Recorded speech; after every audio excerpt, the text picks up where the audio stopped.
Central का ये न कमाई दिखा अरे उसके एक वेकेशन पे पूरा है ना, यहाँ पे इंडिया का लक्षद्वीप का जीडीपी बढ़ गया। देखिए एक वेकेशन पे बढ़ जाता है जीडीपी लक्षद्वीप का। एक खाली वेकेशन किया, 5-10 हजार रुपए खर्चा किया होगा फोटो पढ़ाने का, मैं तो बोलता हूँ। उसके बाद क्या हुआ, बढ़ गया लक्षद्वीप का काम। बेरोजगार एक ही युवा है और वो युवा है 54 साल का, जो जगह जगह भटक रहा है। उसे ये लगा था मेरे बाप दादाओं का सत्ताधारी रहे, राजा का बेटा राजा बनता आएगा, लेकिन मोदी एक ऐसा बंदा आ गया जिसने जमीन से जुड़ा कार्यकर्ता को मुख्यमंत्री बना दिया। खुद जमीन से जुड़े कार्यकर्ता थे, प्रधानमंत्री पद पर बैठ गए, तो उनको घबराहट है। यूपी जहाँ पे दबंगई बदमाश गढ़ था, आज तमिलनाडु को पछाड़ के 9.2 की जीडीपी बन गई। जो कल तक कह रहे थे योगी बाबा गाड़ियां उछालते हैं, घर उछालते हैं, उन्होंने आज यूपी की जीडीपी उछाल दी। उस पर तारीफ नहीं करेंगे कि देखिए 4000 किलोमीटर चलते थे, बड़ी मेहनत करी, बड़ा पैसा देश का कमाया, लेकिन अस्पताल नहीं बनाया सर उस पैसे से, विश्वविद्यालय नहीं बनाए, प्रचार के लिए गए मोदी जी के लिए,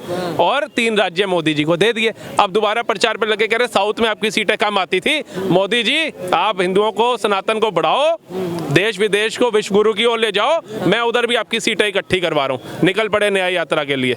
बिल्कुल। क्या नाम सर? मैं विनय कुमार सिंह, कहाँ के रहने वाले हैं? यही दिल्ली आजमगढ़ का रहने वाला हूँ। अच्छा, वैसे तो रामलला आ ही रहे हैं मंदिर में, लेकिन कुछ विपक्षी पार्टियों की बात की जाए तो तमाम तरह की बातें वो रामलला को टारगेट करके कर रही हैं, क्या कहेंगे? मैं विपक्षियों को एक स्पष्ट संदेश देना चाहूँगा, अगर किसी की माँ ने दूध पिया है ना, तो वो पहले मठों मंदिरों पर सरकारी नियंत्रण छोड़ दे और फिर देश से बोले कि मठ अयोध्या में राजनीति हो रही है। जब तुम्हारी सरकारें, तुम्हारे नेता, तुम्हारा एमपी, तुम्हारा एमएलए 4 लाख मठों मंदिरों पर सरकारी नियंत्रण करके चलता है, तो ये राजनीति नहीं है मठों मंदिरों में, तो है क्या? ये हिंदू धर्म के साथ राजनीति नहीं है तो क्या है?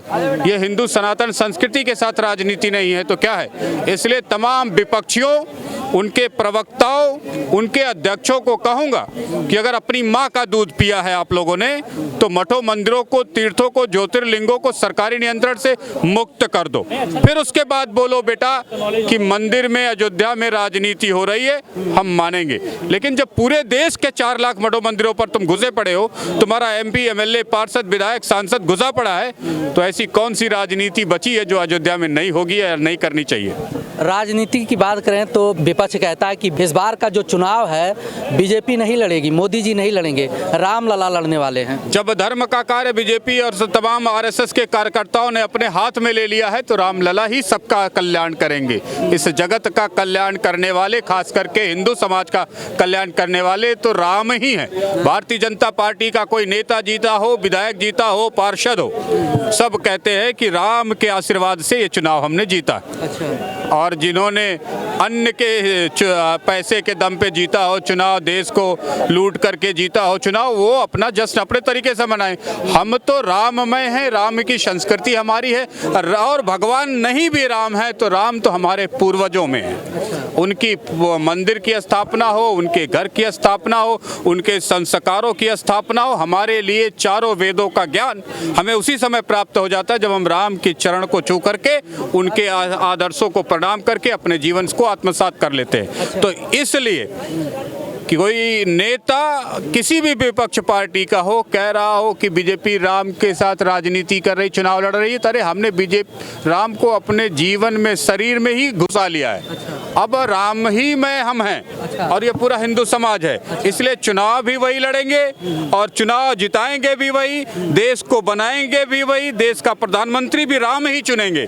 अब किसी कांग्रेसी, अखिलेश और मायावती, मुलायम के भरोसे इस देश में प्रधानमंत्री या चुनाव नहीं जीते जा सकते। अच्छा, राम को किडनैप कर लिया है बीजेपी वालों ने, विपक्ष का आरोप है। बहुत बढ़िया काम किया है, तुम भी कर लेते, तुम्हारे पास भी मौका था, बता दो किस बाबा ने रोका था, तुम्हारे पास भी तो मौका था।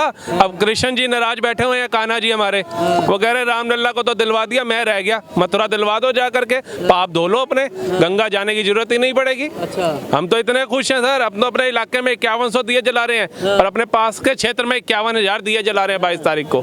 युवा बेरोजगार है, महंगाई इतना ज्यादा है, अन्याय हुआ है, राहुल गांधी के साथ न्याय यात्रा जगह पर गए हैं, आप मंदिर मस्जिद में उलझाए बैठे हो लोगों को। बेरोजगार एक ही युवा है और वो युवा है 54 साल का, जो जगह जगह भटक रहा है। उसे ये लगा था मेरे बाप दादाओं का सत्ताधारी रहे, राजा का बेटा राजा बनता आएगा, लेकिन मोदी एक ऐसा बंदा आ गया जिसने जमीन से जुड़ा कार्यकर्ता को मुख्यमंत्री बना दिया, खुद जमीन से जुड़े कार्यकर्ता थे प्रधानमंत्री पद पर बैठ गए, तो उनको घबराहट है। और वो तो ऐसे मोदी जी को एक स्टार विचारक के तौर पे काम कर रहे हैं ना, प्रचारक के, कि देखिए 4000 किलोमीटर चलते थे, बड़ी मेहनत करी, बड़ा पैसा देश का कमाया, लेकिन अस्पताल नहीं बनाया सर उस पैसे से, विश्वविद्यालय नहीं बनाए, प्रचार के लिए गए मोदी जी के लिए, और 3 राज्य मोदी जी को दे दिए। अब दोबारा प्रचार पे लगे, कह रहे साउथ में आपकी सीटें कम आती थी, मोदी जी आप हिंदुओं को, सनातन को बढ़ाओ, देश विदेश को विश्व गुरु की ओर ले जाओ, मैं उधर भी आपकी सीटें इकट्ठी करवा रहा हूँ। निकल पड़े न्याय यात्रा के लिए। बिल्कुल। विपक्ष जो है इस समय कह रहा है कि राम को लेकर राजनीति किया जा रहा है, बीजेपी के पास कोई मुद्दा नहीं है अभी आपके पास के मंदिर का, बट आप दूसरी चीज भी देखें ना, सब चीज अच्छी करी है, ऐसा कुछ नहीं खराब। यूपी कितना अच्छा हो गया, गुजरात अहमदाबाद कितना अच्छा हो गया, दिल्ली अच्छा है, दिल्ली अच्छा हो जाएगा, अच्छा तो है नहीं, हालांकि खैर बहुत ट्रैफिक है, हो जाएगा अच्छा, हम भी फिर आएंगे वापस घूमने इधर भी कुछ भी। यूपी जहाँ पे दबंगई बदमाश गढ़ था, आज तमिलनाडु को पछाड़ के 9.2 की जीडीपी बन गई। जो कल तक कह रहे थे योगी बाबा गाड़ियां उछालते हैं, घर उछालते हैं, उन्होंने आज यूपी की जीडीपी उछाल दी, उस पर तारीफ नहीं करेंगे। जहाँ पर फैक्ट्री लगाओ तो पहले इन बदमाशों को पैसा दो तो लगा सकते हो, वो सब गुंडावाद सब खत्म कर दिया। आज गरीब के घर में शौचालय से लेकर के सिलेंडर से लेकर के जहाँ झुकी वहाँ पक्का मकान पहुंच गया, तो पीड़ा है इनको।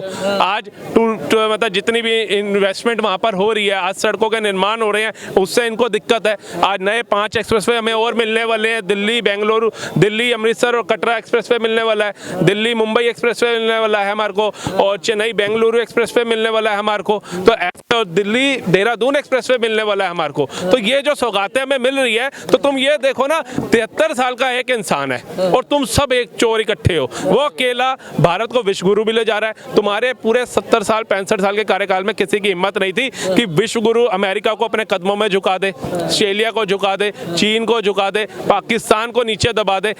10 साल के अंदर ये सब चेंजेस हो गए। आप देखो आज बाइडेन कैसे मिल रहा है हाथ मिलाने को, हम देख रहे हैं, इसमें विपक्ष क्या कहेगा। उसके पढ़े लिखे सांसद ऑटोग्राफ के लिए तरस रहे हैं, आज से पहले हमने देखा नहीं देखा। उसके बाद एक नेता कह रहा है मोदी इज अ बॉस। अगर आप वो बात सुनोगे ना, जब वो इतने लोगों के बीच में कहता है मोदी इज अ बॉस, तो ये 130 करोड़ जनता है ना, फूल फूल हो जाती है, इतनी खुशी होती है। आपको बताता हूँ सर, कर्जा कितना कर दिया इनने? 2,05,000 करोड़। फिर थोड़ा हो गया, आप बताओ, थोड़ा हो गया, आप बताओ, कम हो गया। आपको ये बताता हूँ, देखिए सेंट्रल का कर्जा इतना ज्यादा कर दिया, महंगाई बेरोजगारी, सेंट्रल का ये न कमाई दिखा है। अरे उसके एक वेकेशन पे पूरा ना यहाँ पे इंडिया का लक्षद्वीप का जीडीपी बढ़ गया। देखिए एक वेकेशन पे बढ़ जाता है जीडीपी लक्षद्वीप का, एक खाली वेकेशन किया है 5-10 हजार रुपए खर्चा किया होगा फोटो पढ़ाने का, मैं तो बोलता हूँ। उसके बाद क्या हुआ, बढ़ गया लक्षद्वीप का काम, हो गया ना काम। कहाँ आ रही रोजगारी, लक्षद्वीप में आ रही है। सेंट्रल गवर्नमेंट जो मोदी सरकार का कर्जा है वो 1,62,000 करोड़ का है, और टोटल 2,05,000 का, जिसके अंदर स्टेट गवर्नमेंट है जो कर्जे लेकर के बैठी हुई है कांग्रेस के अंदर, और 55 लाख करोड़ इनका भी था। तो अगर 1 लाख समथिंग करोड़ उसने मोदी ने अगर लिया है, अगर ये कंपेयर करते हैं हमारी अर्थव्यवस्था हमारे को अमेरिका के साथ, जापान के साथ, रूस के साथ, चीन के साथ, क्या कह रहे हैं? आज 1 लाख करोड़ रुपया भारतीय एक महीने में पैदा कर रहा है। यार बात क्या कर रहे हो, इसकी कोई हैसियत नहीं। 1 लाख 2 लाख करोड़ की आज भारत के सामने पूरी दुनिया को पछाड़ करके नंबर 1 भारत बनाने के लिए निकल पड़ा है हर एक भारतीय, और जब तक बना नहीं लेगा तब तक रुकेगा ही नहीं। बात वहाँ पे सीधी सीधी है कि गेहूं की रोटी होती है वहाँ पे लोगों के खाने के, वहाँ पे यहाँ पे घी वाली रोटी मिल रही है अपने को, उससे ज्यादा क्या चाहिए तुम्हारे को।